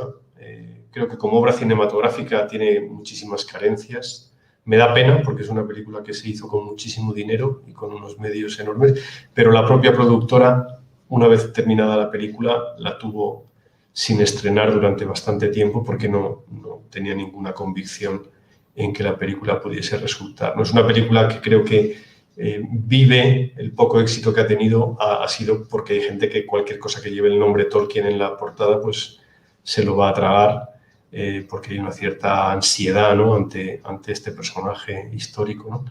Pero como obra cinematográfica no aporta nada al sentido de lo que significaba la filología para Tolkien, de lo que significó su fe, mucho menos de lo que significó su tutor, el padre Francis Morgan, de lo que significaba la muerte para Tolkien en sus años formativos. Es decir, los temas clave están totalmente fallidos en su puesta en escena. A mí, de las películas que se han hecho a partir de las obras de Tolkien, me parece que hay algunos aciertos. Las versiones en dibujos animados del Hobbit me parece una gran obra. No recuerdo ahora mismo el director, pero es una versión muy acertada, con sus necesarios elipsis y sus necesarios momentos de adaptación pura en las que determinados aspectos de la narración se alteran, pero creo que mantiene el tono de cuento tan necesario en El Hobbit. La película que Ralph Bakshi produjo en 1978 y que solo llega hasta la mitad de las 2 torres, me parece una película muy meritoria. Creo que se pasa muy por encima el hecho revelador de que Priscilla Tolkien, la hija pequeña de Tolkien, aceptase y le pareciera un buen guión. No creo que se debiera menospreciar el punto de vista de ninguno de los 4 hijos de Tolkien respecto de la obra de su padre, por muchos motivos, también por sensibilidad, por la capacidad que ellos adquirieron de vivir con Tolkien respecto de la manera de entender, de una hermenéutica existencial de la obra de su padre. Y cuando Priscilla aceptó el guión como válido, incluso de una manera entusiasta, creo que hay mucho, es muy revelador esto respecto de lo que fue el resultado final, por más que por razones económicas y de éxito en taquilla no se autorizase la continuación que luego llevaron a cabo los japoneses con un estilo un poco más manga, un poco más alejado, ¿no?, a lo que debería haber sido desde mi punto de vista. Y luego las películas de Peter Jackson, pero de las películas de Peter Jackson, ¿qué voy a decir que no se haya dicho ya? Creo que Peter Jackson murió de éxito. Las 3 películas del Hobbit son un desastre de principio a fin. Tienen algunas secuencias muy válidas. El arranque de la primera película es buenísimo, con la juventud de Bilbo, cuando Gandalf llega al Bolsón Cerrado, todo esto es maravilloso. Peter Jackson sabemos que es un gran director empezando historias. Los 3 principios del Señor de los Anillos son buenísimos, pero cuando la historia empieza a volar, tiene una cierta tendencia a dar absoluta preponderancia a los efectos especiales, a los aspectos oscuros de la narración, a deformar la narración cuando no hay esos aspectos oscuros para a arrimar el asco de su sardina y convertir la historia en algo a veces cercano al gore y cercano a determinados modos de tratar, también desde el punto de vista del modo de tratar la imagen, el sonido, para convertir la parte más repelente de la realidad en la protagonista de su historia, ¿no? Hay una deformación de los personajes. Frodo y Aragorn han sido convertidos en personajes muy de hoy día, muy inmaduros, con problemas tremendos relacionados con el sentido de su misión y con la aceptación o no de su destino, cosa que es completamente ajena a los personajes originales. Bueno, desde ese punto de vista creo que las películas han ayudado, entre comillas, a popularizar a Tolkien, pero han deformado la mirada sobre lo que Tolkien significa, en tanto en cuanto en este mundo superficial del que hablábamos hace un momento es muy difícil que alguien que haya visto la película quiera luego ir al libro. A veces ha ocurrido, pero en mi experiencia personal, la mayoría de la gente que ha visto las películas y no ha leído el libro, cuando le preguntas, ¿has leído el libro?, te dice, no, si ya he visto la película. Hay una pereza intelectual y estética de recorrer el camino de descubrimiento de la obra literaria, ¿no? Con toda la pérdida de energía que se produce al negarse a beber en las fuentes, ¿no? Y descubrir por uno mismo la cantidad de diferencias de concepción.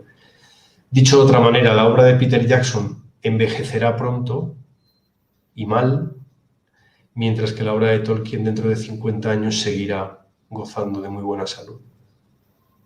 Porque la obra de Peter Jackson está vinculada a una puesta en escena característica del cine blockbuster que se hace a día de hoy en Hollywood. Es decir, es un cine muy, muy tributario de los efectos especiales como fines en sí mismos. No hay más que ver las películas de la factoría Marvel, ¿no? Están fabricadas en serie sobre la concatenación de escenas espectaculares y poco más, ¿no? En el momento en que los efectos especiales avancen, el tratamiento de las imágenes de la historia estará al servicio de los efectos especiales y no al revés, que es lo que debería ocurrir, ¿no? Pienso que esto es la gran tentación de un director de cine a día de hoy, es tapar sus carencias, tapar sus vergüenzas con una banda sonora, efectos especiales, efectos de sonido, pero en realidad eso se olvida, ¿no? Y creo que ese es el gran reto. Tolkien, se está haciendo una adaptación para Amazon, una serie de televisión. Yo me he mantenido al margen, no tengo ni idea de cómo va a ser, pero los rumores que me llegan de cómo va a ser, uno tras otro me hacen pensar 2 cosas. Uno, ya me lo imaginaba, o sea, sabía que esto iba a ocurrir. Y en segundo lugar, Amazon quiere hacer dinero. O sea, Amazon quiere hacer Juego de Tronos, llamándolo Tolkien, pero va a hacer Juego de Tronos. Entonces, esperar otra cosa es ser un ingenuo. Nada de lo que Tolkien hizo puede ser llevado a la pantalla si no es con una forma mentis, tanto de aquí como del alma. Un artista del calibre de Tolkien requiere otro artista. Requeriría un John Ford, requeriría un Akira Kurosawa, requeriría un gran director de cine capaz de entender la épica, no ya de la obra de Tolkien, sino la épica en que consiste nuestra vida. Y eso a día de hoy es complicado. El dinero es demasiado dulce. Laureano, si escuchaba te su parece, reflexión. Sí. alguna otra de las preguntas que tenías, dale Sí, para uf. adelante y ya después en Sí, sí, algún sí, sí, momento sí. le damos lugar al público que nos mandó algunas preguntitas y Sí, estaría bueno sí, sí, sí. compartirlas. No, primero compartir una reflexión de lo que ibas contando, Eduardo. Se escuchaba, créeme que muy atentamente y no podía estar más de acuerdo con la exposición tan clara, tan avispada, lo que estás diciendo. Así que primero una reflexión y después iré a la pregunta. Primero la reflexión, a raíz de la pregunta que te hacía Carlos recién sobre las obras y cómo impactaron, para bien o para mal. Yo pensaba concretamente en Tolkien, más allá de la película Shadowlands que decías de Lewis, que yo también recomiendo, Anthony Hopkins ahí la verdad que descolla. Pero concretamente lo que sería El Señor de los Anillos, ha dado mucho que hablar para bien los fan art, o sea, las obras hechas por fans, no por grandes productoras, porque si bien yo coincido que la trilogía de Peter Jackson de Lord of the Rings ha sido muy buena, no así el Hobbit, para mí ha caído muchísimo en calidad. Pero, por ejemplo, está el fanart llamado Hunt for Gollum, la casera de Gollum, es muy buena, y eso no aparece en las películas, y muestra realmente cómo los fans de corazón, los Tolkiendiri, han sabido capturar, digamos, la esencia tolkiana en el relato. Y la otra es Born of Hope, el nacimiento de la esperanza, que muestra la historia del nacimiento de Aragorn y su papá Arathorn, ¿no? Con los orcos, bueno, no quiero hacer spoiler, pero para el que no la haya visto y sea fanático de Tolkien, la verdad que es muy recomendable. Y aparte, vos bien nombrabas que van a sacar la serie de Amazon de Lord of the Rings. Yo estoy muy escéptico con cómo va a ser. Ya vi una noticia de que hay fans, en los que no me sumo, que no quieren que haya escena de desnudos, porque habían dicho que iban a hacer escena de desnudos en la serie de Amazon, en la segunda edad, con la historia un poco de los Montaraz. Bueno, yo la veo con muchísimo escepticismo. Y van a sacar un anime, un dibujo animado anime, de la historia de los Rohirrim. También eso está muy popular entre los fans. Veremos qué pasará. Bueno, eso es simplemente una opinión, una apreciación. Ahora viene la pregunta, Eduardo.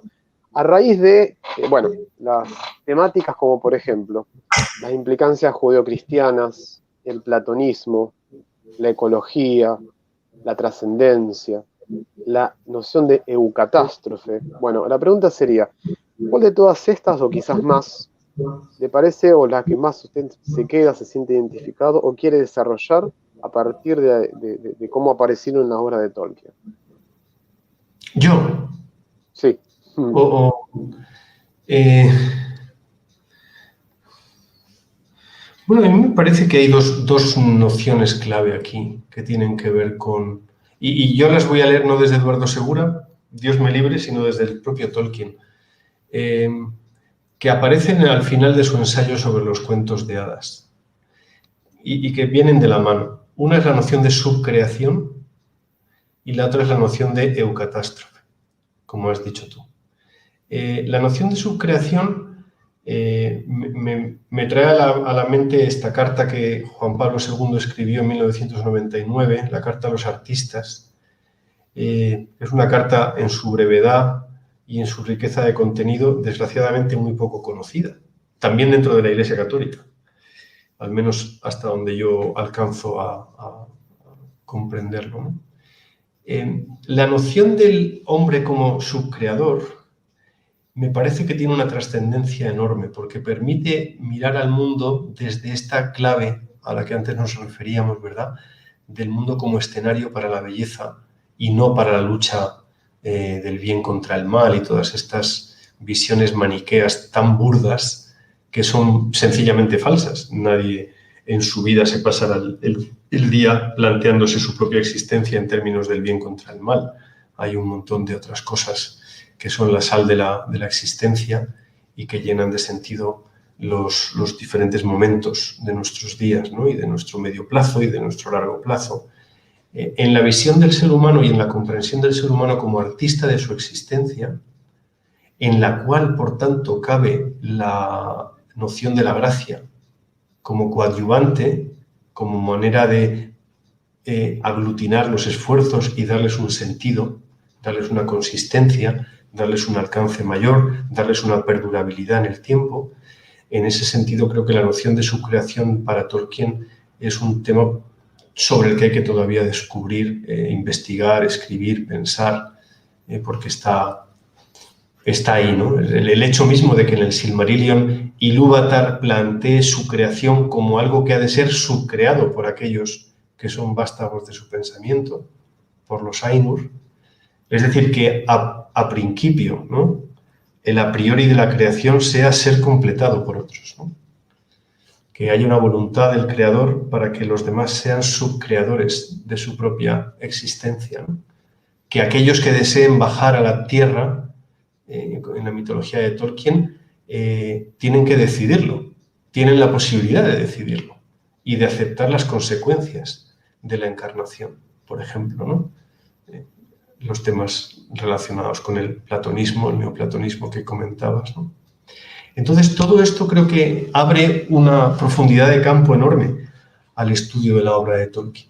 Y luego la eucatástrofe. O sea, Tolkien dedica mucha de la reflexión de este ensayo, On Fairy Stories, sobre los cuentos de hadas, a hablar de la necesidad, del modo en que la muerte de Cristo y la resurrección de Cristo son la eucatástrofe de la historia de la humanidad. Porque son hechos inesperados, inalcanzables para la expectativa del ser humano. Es decir, son literales regalos, son dones. Son dones que en su gratuidad llenan de luz y de sentido el futuro inmediato, mi futuro de hoy domingo, y el futuro de mi vida a medio plazo y a largo plazo. Dan sentido a mi dolor, dan sentido a lo que Tolkien llama The Great Escape, el deseo de evadir, de escapar de la muerte para siempre. ¿Dónde está muerte tu victoria? ¿Os acordáis, no? El poder evadirnos de la gran tragedia que nos dice que todo acaba el día del fin de nuestra existencia en esta tierra, ¿no? Entonces, la apertura de un punto de fuga literal hacia la esperanza creo que es el gran tema en Tolkien, teniendo en cuenta además que él concibe un mundo pagano. En el mundo de Tolkien no ha habido encarnación, no ha habido promesa de un redentor y no existe revelación alguna. Los personajes se mueven por el eco de revelaciones particulares y por la concesión de su fe a personas revestidas de autoridad. El caso de Gandalf sería el caso palmario a ese respecto, ¿no? Y por lo tanto, en ese contexto pagano, mantener viva la llama de la esperanza es aún más meritorio. Sería casi como la cuarta égloga de Virgilio, ¿no? La especie del eco de la esperanza de un redentor que va a venir, pero del que nadie sabe nada, ni siquiera, pues algo que has oído en el puerto de Corinto mientras te tomabas un vino del Mediterráneo. Bien, ahí creo que es donde late este mundo nuestro, que es un mundo anhelante, en el que todos, yo el primero, todos deseamos la respuesta a nuestros anhelos, que nuestros deseos, que nuestros afanes, que nuestras expectativas y las expectativas de nuestros hijos, ¿verdad? Que los sueños que nuestros padres albergaban respecto de nosotros se cumplan. Que ese mundo de expectativas y de anhelos y de esperanzas tiene una respuesta positiva y afirmativa ya aquí. Que aunque el paraíso nunca se va a concretar aquí en la tierra, porque no hay más paraísos que los perdidos, hay una promesa de una felicidad más allá de los límites del mundo, donde no todos son solo recuerdos, ¿verdad? Como Aragorn le recuerda a Arwen en el momento de la despedida, donde nuestras obras serán pesadas en una balanza en la que no estaremos solos, ¿no? En la que no solamente serán nuestras obras las que pesarán, según una lógica un poquito calvinista, ¿no? Sino en que la esperanza y la apertura de un modo de entender y de sentir la vida desde la belleza, desde la superabundancia de un don que ya nos ha sido entregado, podrá otorgar volumen a nuestras vidas y darles un lugar al que ir. Que yo pienso que es lo que necesitamos todos. No tanto algo que hacer, sino un propósito, un por qué hacer ese algo. Desde las tareas que los niños hacen en casa, ¿verdad? Que han de ser acomodadas a sus diferentes edades, hasta que el domus es algo propio, hasta que experimentan el hogar como algo suyo, por tanto son capaces de madurar en ese sentido de lo doméstico, hasta el momento en que ellos tengan que empezar a tomar las decisiones que van a conformar sus vidas, ¿no? Pero que no deberán ser en ningún caso decisiones tomadas en función de su cuenta corriente, y del dinero que van a ganar. Si no somos capaces de transmitirles ese plus, ese algo más, en forma de esperanza, de expectativa, de belleza, de don ya recibido y que ha de ser transmitido a los que vengan después, las nuevas generaciones se estrellarán contra el muro de un mundo, además, cuyo sentido es cada vez más hermético, porque como avanza a una velocidad exponencial, sin reflexionar sobre el lugar al que se dirige, encontrarán más dificultades para poder vivir en ese mundo. Las consultas de los psicólogos en España están llenas de chavales de 15 a 20 años con problemas de ansiedad. Con problemas de ansiedad.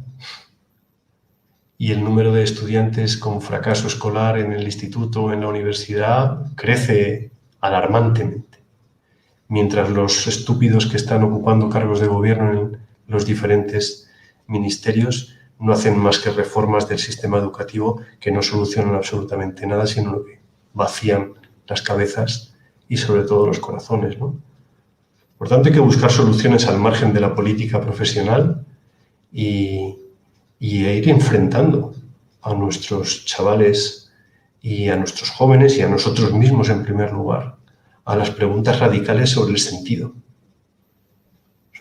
del paso del tiempo, sobre el sentido de nuestras vidas, sobre el sentido de lo que hemos hecho y de aquello que deberíamos haber hecho y no hemos hecho. Ya está. Las viejas preguntas, las preguntas que se hacía Ulises mientras volvía hacia Ítaca. Si es que no hay más que... Así es. Antes de ir a dos preguntas que tenemos acá del público, hay una que me queda pendiente y me gustaría trasladársela, aunque sin abusar de su tiempo, si pueden me la contesta con brevedad. Sabemos que Lewis, mejor dicho, se convirtió en gran medida gracias a Tolkien, pero que nunca llegó a incorporarse a la Iglesia Católica, que se permaneció en el anglicanismo. Al leer sus obras es muy notoria, es muy evidente esa diferencia que mantuvieron o no tanto. Bueno, yo no soy capaz de ver esta diferencia tan grande. Ten en cuenta que Lewis volvió a la High Church y desde el punto de vista de las creencias apenas hay diferencia, ¿no? Lewis aceptaba la comunión eucarística, aceptaba el papel mediador de la Virgen María. El problema yo creo que Lewis tenía es un problema jerárquico. O sea, el problema de Lewis era con Roma. En ese sentido claro. Sí que era un irlandés del Ulster, ¿no? De pura cepa. Y creo que el gran problema de la reforma anglicana es un problema de rebeldía contra la autoridad, contra lo que significaba Roma, lato sensu, ¿no? Y a ese respecto se podría rastrear en la obra de Lewis esa cierta rebeldía ante cualquier forma de autoridad. Pero en eso Tolkien y Lewis eran anarquistas y pienso que Chesterton también. Lo que ocurre es que, preguntados sobre qué tipo de anarquismo, ellos decían que eran anarquistas en el sentido etimológico, ¿no? Contra el que es un anarqué, contra el que está en contra de cualquier tipo de principio que no sea el principio que obedece a una razón utilizada de manera, bueno, siguiendo la guía del bien, ¿no? Y de la búsqueda de la verdad. Pero yo los concibo a los tres como anarquistas puros. El propio Sir John Henry Newman.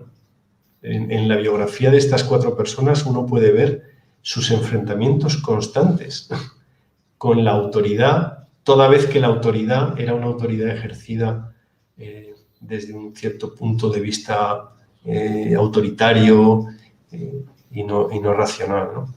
Pero aquí podríamos volver a vincularlo al que yo recién traía, al padre Castellani, porque vaya si tuvo idas y vueltas y ribetes con el tema de la autoridad.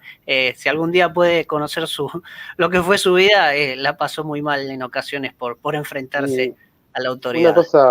Una cosa para agregar, ya que bueno también coincidir con esto, Eduardo, de verlos como anarquistas, estos tres pensadores.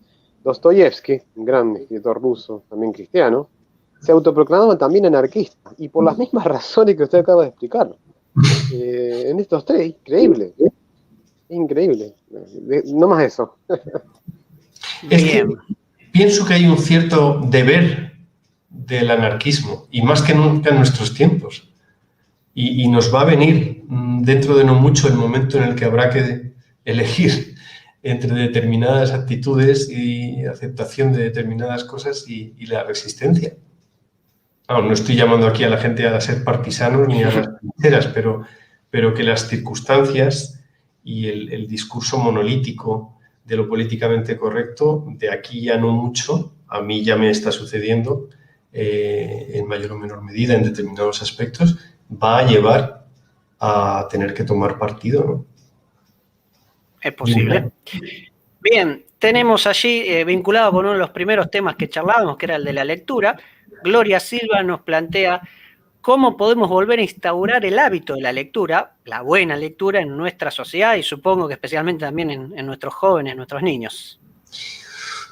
Bueno, yo creo que hay una cosa muy práctica y muy obvia, que es apagar la televisión, el móvil y las tablets y el ordenador. Hay que apagarlo. Es la única importante manera. y qué difícil. Creo que a día de hoy las dos cosas no son compatibles. Pero hay que dar una alternativa. Es decir, es muy difícil que crezca o que germine el afán de conocimiento en una sociedad para la cual Google es la nueva biblioteca de Alejandría, con la gran diferencia de que en Google no hay que hacer esfuerzo para encontrar las cosas, ni la gente tiene la conciencia de la disciplina mental e intelectual que requiere encontrar la verdad y buscarla. Y por lo tanto a los chavales y a nuestros jóvenes, a nuestros hijos, a nuestros estudiantes tenemos que ayudarlos en la creación de un ambiente en el cual poder leer, a lo mejor fundando pequeños clubes de lectura que no sean de muchas personas, pero sí de eligiendo bien los textos que vamos a leer. No podemos hacer un club de lectura y que el primer libro a leer sea Don Quijote, porque la gente se vuelve loca. Habrá que ir poco a poco con un plano, la pedagogía del plano inclinado, llevando a las personas de lecturas más ligeras, pero consistentes, hacia el descubrimiento de los clásicos y el gusto por leer, ¿no? Por leer en voz alta, por ejemplo. Yo he experimentado lo bueno que es para los chavales leer en voz alta, incluso hacer teatro leído. Recuerdo leer El Hobbit asignando un personaje a cada uno de la clase, y cada niño tenía que leer el momento en el que le tocaba pues, ser Fili o Gandalf o el narrador o Bilbo o quien fuere, ¿no? Involucrarse en la lectura, escenificarla, hacer teatro, son maneras de recuperar un gusto por la lectura. O sea, no solo vale decir, bueno, apagamos la televisión, deja el móvil, tal, porque hay que dar algo a cambio. O sea, si quitas esos estímulos, el niño va a pedir un estímulo hacia la belleza, hacia el conocimiento. Si no le damos libros, lo va a buscar en la pantalla de un ordenador o en la pantalla de una tableta o de un teléfono. Y por lo tanto no los va a encontrar. Ahí va a encontrar simplemente mensajes yuxtapuestos, carentes de sentido, ¿no? Y que habitualmente derivan en la pérdida de tiempo y en la pérdida de capacidad de concentración. Si queremos educarlos en el otro sentido, hay que ofrecerles algo como sustituto, de manera que ellos progresivamente encuentren el gusto en coger un libro, en llenar nuestras casas de libros, que vean que sus padres leen, no sé. Bien, entonces cumplido el consejo para Gloria. Y luego tengo dos, pero prácticamente se pueden fundir. Patty Kaufman nos dice cómo combatir esta superficialidad moderna. Y luego, parecen ser iniciales, S.A. nos dice, Eduardo, cómo educar la mirada en un mundo como el de hoy. Creo que van bastante de la mano, así que te la planteamos las dos juntas. Bueno, yo cuando escucho estas preguntas siento una gran Siento que son preguntas que a mí me superan. Yo no soy un oráculo ni un sabio que tenga la solución de los problemas. Yo creo, antes lo hablaba con Laureano, que el mundo, si tiene un remedio, lo tiene en las distancias cortas, ¿eh? En tú con tus hijos, en tú con tu mujer, en tú con tu pequeño grupo de amigos, tú con tu clase, tú con los de tu equipo de fútbol, allí en Rosario además, ¿no? Que me imagino que, que hay motivos para esto, ¿no? Especiales, ¿no? Somos muy adeptos. Eso es, ¿no? En tú con la gente con la que te relacionas, pero a pequeña escala. Y la suma de muchos pocos es lo que podrá, como la levadura que fermenta toda la masa, ¿no? No es un problema de cantidad. El problema no son los números y las estadísticas. Creo que este mundo en parte está muerto porque es un mundo lleno de estadísticas y que vive en función de esas estadísticas, de las mentes burocratizadas. Si queremos redimir el mundo desde la belleza, creo que esa educación de la mirada requiere tiempo, requiere pausa, requiere de hecho que vivamos de una manera radicalmente distinta a como vivimos actualmente. O sea, requiere perder, entre comillas, el tiempo de dedicarle una tarde entera a uno de nuestros hijos yéndonos a pasear con él, a escucharlo, a que nos escuche él, a no hacer nada, como en Winnie the Pooh, ¿no? O sea, no sé si conocéis las historias de Winnie the Pooh, ese personaje de Disney en la que el osito le dice al niño: tú eres el único con el que yo puedo hacer nada. Tú eres mi mejor amigo porque tú eres el único con el que yo puedo hacer nada, literalmente. Entonces, toda esta noción de perder el tiempo, que a mí siempre me ha llamado la atención cuando veo el álbum familiar de Tolkien, las fotografías, ¿no? Lo veo jugando con sus hijos, en la playa, en el cobertizo de la casa, cuidando el jardín, paseando por las calles. O sea, los cuatro eran unánimes en que su padre era un buen padre. Les dedicó tiempo. ¿Y qué mejor cosa puedes hacer que esto, ¿no? Creo que si la solución a todas las cosas está en querer a los demás, hoy día, más que nunca, las personas somos sensibles a estos pequeños detalles que conllevan como consecuencia que uno se olvide de uno mismo. Y ese es el gran reto, ¿no? Lo que preguntaban las dos personas que me acabas de transmitir, creo que se unen en esta nueva mirada por parte del que quiere cambiar. En primer lugar, tendrás que cambiar tú o tendré que cambiar yo.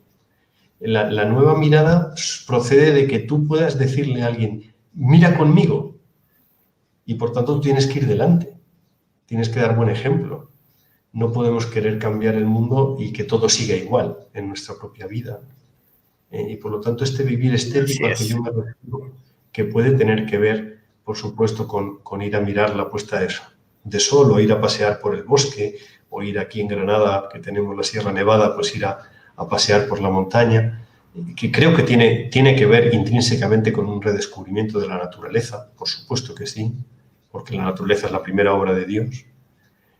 También requiere que redescubramos toda esta mirada en la ciudad, en el lugar donde vivimos, en las actividades de cada día, en lo que hacemos en lo cotidiano, ¿no? Pero eso requiere por nuestra parte una exigencia grande, porque no va a ser gratuito. O sea, aunque tú apagues hoy el teléfono móvil y la tableta y el ordenador, tus hijos no van a coger un libro como el siguiente movimiento. Lo primero que harán será decir: pues vaya mierda, con perdón. O sea, lo primero que van a decir es: ¿pero tú de qué vas, papá? ¿Esto qué es? Claro. ¿Eres un dictador? ¿No? Entonces tienes que ir con una pedagogía, tenemos que ir, ¿no? Con una pedagogía en la que nosotros vamos por delante. En que si tú les pides que ayuden en casa, el primero que ayudar es tú. No puedes ser tú el que esté en el sofá leyendo el periódico y esperar que la casa se ponga en orden sola, ¿no? Entonces, creo que esta es la clave. Si queremos una vida en la que predomine la belleza en el mejor de los sentidos, tenemos que empezar por nosotros mismos, ¿no? Y a partir de ahí una invitación serena, simpática, esperanzada, que nunca que no es agria, que no es una invitación. Creo que esa es la clave de todo. Bien, más allá de la humildad al momento de iniciar la respuesta de parte de Eduardo, creo que realmente el consejo fue fantástico y así lo está agradeciendo Patti, quien dice gracias por la respuesta. Creo haber ido siempre por el camino correcto. Bueno, menos mal, bienvenida. Laureano, ¿querés hacer algún último comentario, aporte, breve pregunta o algo ya para ir cerrando y agradeciéndole a Eduardo? Una cosita más nomás. A mí por ahí me interesaba, bueno, qué sé yo, hay una obra de teatro, no sé si Eduardo estarás al tanto, la conocerás, que se llama La última sesión de Freud, en la cual es una obra que son solamente con dos personas, acá en Argentina, bueno, hicieron dos actores de nuestro país, en la cual hay un diálogo interesante de muchos tópicos, entre ellos, por ejemplo, está el tema de Dios, entre Freud, de ahí el nombre de la obra, y C.S. Lewis. Y los dos dialogan sobre sí, bueno, y llegan a conclusiones interesantes. Bueno, sin hacer spoiler, porque por ahí si alguien no la conoce, entre los que están viendo en la entrevista, que vayan a conocerla, pero mi pregunta es, Eduardo, ¿qué te sugiere esa obra? ¿Qué te pareció de puntos flacos o cosas interesantes para analizarla o quedarse con ella?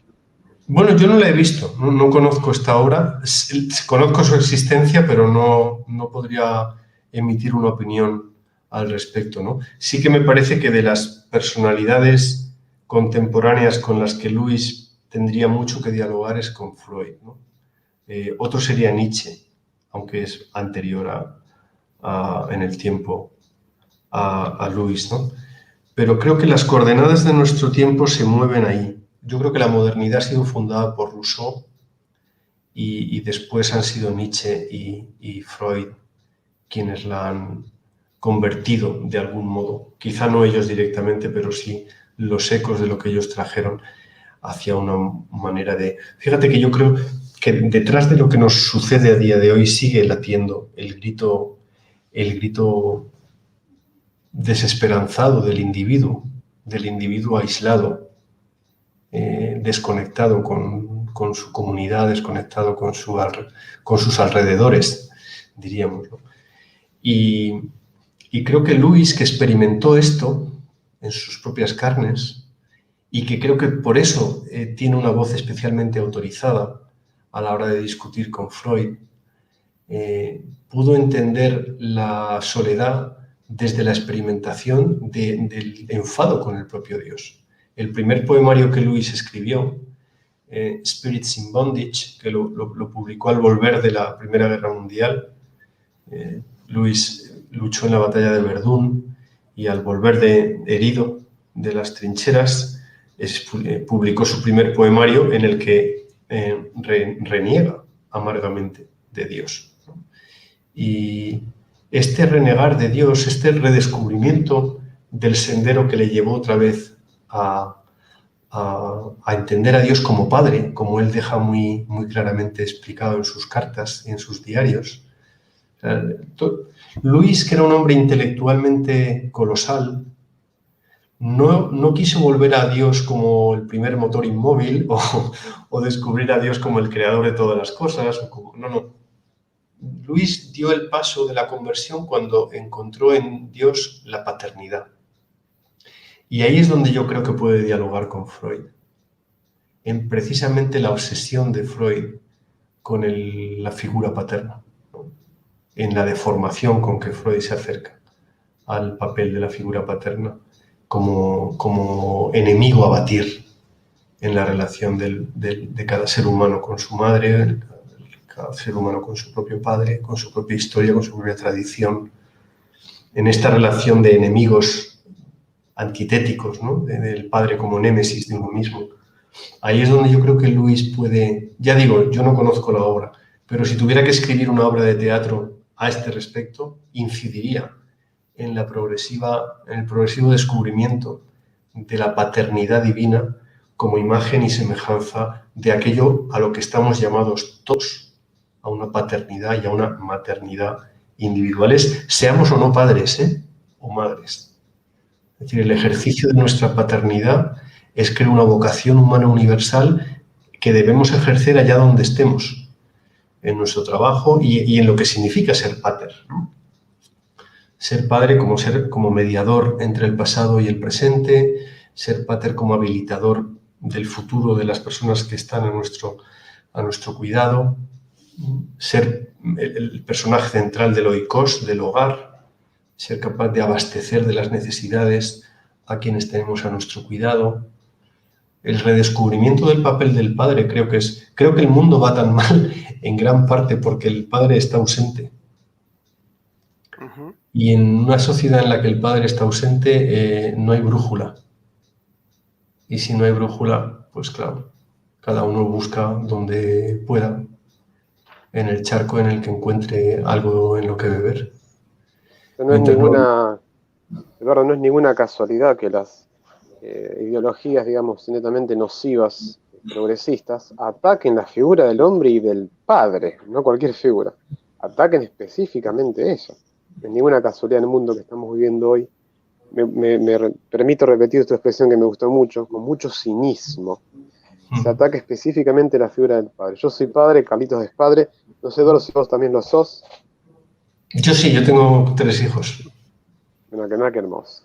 El sentido de nuestra vida en nuestros hijos, pero por supuesto, bueno, no es casualidad, termino un poco con esto, con atacar la figura del padre, ¿no? Sí, es así, es así. Muy bien. Eduardo, ¿cómo le ha pasado en este atardecer granadino? No sé si se dirá así. Pues mira, me ha pasado lo que me suele pasar cuando las cosas van muy bien, que es que el tiempo se va volando. O sea que... Bueno, eso, una gran señal es entonces. Sí, muchísimas gracias. Bueno, para nosotros realmente ha sido un placer, un gusto, un honor, aprendimos muchísimo y bueno, ¿no? Esperemos que ya sea con los que lo siguieron en vivo o con todos los que quieran mirarlo después, que también lo disfruten tanto como nosotros, ¿eh? Por supuesto, yo vine con algo, vine con, no sé, tierra y piedras y me llevo oro. Así que muchísimas gracias por este tiempo, Eduardo, por cada y toda la gente que ha compartido con nosotros también.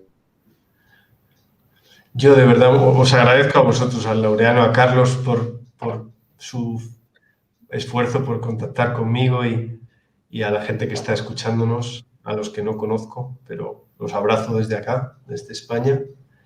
Y de verdad, pues feliz de haber podido colaborar en este rato de conversación.